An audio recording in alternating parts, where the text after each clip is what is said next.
আমিনুল ইসলাম বুলবুলকে খুব দ্রুত আপনার গ্রেপ্তার করা উচিত। তার কাছে জবাবদিহিতা চাওয়া উচিত, কেন সে দেশ বিদ্রোহী হয়ে উঠলেন। ক্রিকেট বোর্ডের আপনার দায়িত্ব তার থেকে সরে যাওয়ার পর, প্রেসিডেন্ট পদ থেকে সে সরে যাওয়ার পর সে যে দেশ বিদ্রোহী হয়ে উঠেছে, এর আগেও আমরা অনেক কিছু শুনেছি। এবার সে আইসিসির কাছে ডাইরেক্ট আপিল করেছে যে আপনার বাংলাদেশ যেন কোনো ওয়ার্ল্ড কাপ ইভেন্ট না খেলতে পারে এবং বাংলাদেশ যে ফান্ডিংটা পায় আইসিসি থেকে সেটা যেন আইসিসি বন্ধ করে দেয়। 15 পৃষ্ঠার একটা চিঠি পাঠিয়েছে আপনার আইসিসিকে, সেটাও কনফার্ম করেছে নো ডাউট নোমান ভাই।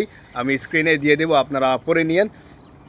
তো পৃথিবীর মধ্যে যদি আপনারা মুনাফেক দেখতে চান, আপনার মিথ্যাবাদী দেখতে চান ভয়ঙ্কর লেভেলের প্রকাশে, তাহলে আপনারা আমিনুল ইসলাম বুলবুলকে আপনারা দেখতে পারেন।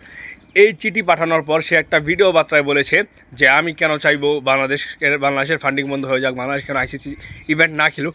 সে ভিডিওতে এসে একটা স্টেটমেন্ট দিচ্ছে, কিন্তু আবার ঠিকই সে আইসিসির কাছে আপনার বাংলাদেশ ক্রিকেটকে ব্যান করার জন্য, যাতে ফান্ডিং না পায়, আইসিসি ইভেন্ট না খেলতে পারে, এই জন্য সে আপনার প্রতিনিয়ত চিঠি পাঠিয়ে যাচ্ছে, আপনার মিটিং করে যাচ্ছে। সেই আসিফ আকবর, এম নাজমুল এদের সাথে আপনার আগেও আমরা দেখেছি তারা মিটিং করছে, কিন্তু কোনো কাজ হচ্ছে না।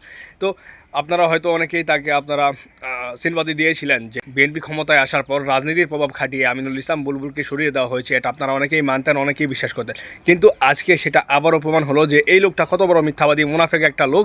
আপনারা তার কথাবার্তা শুনলেই বুঝতে পারবেন। সে এসেছিল টি-20 ইনিংস খেলতে, টি-20 ইনিংস খেলতে এসে টেস্ট ম্যাচ খেলতে বসে গিয়েছে। সেটাও তো আমরা প্রমাণিত দেখেছি আমরা আগের বার, যে যখন আপনার তার টার্মটাতে দায়িত্বে ছিল। তো এই লোকটাকে কি করা উচিত সেটা আপনারাই আপনাদের হাতে ছেড়ে দিলাম, আপনারাই কমেন্ট বক্সে জানাতে পারেন।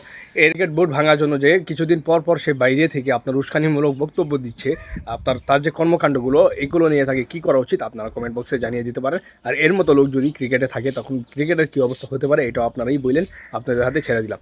ভালো থাকবেন, সুস্থ থাকবেন, ধন্যবাদ সবাইকে।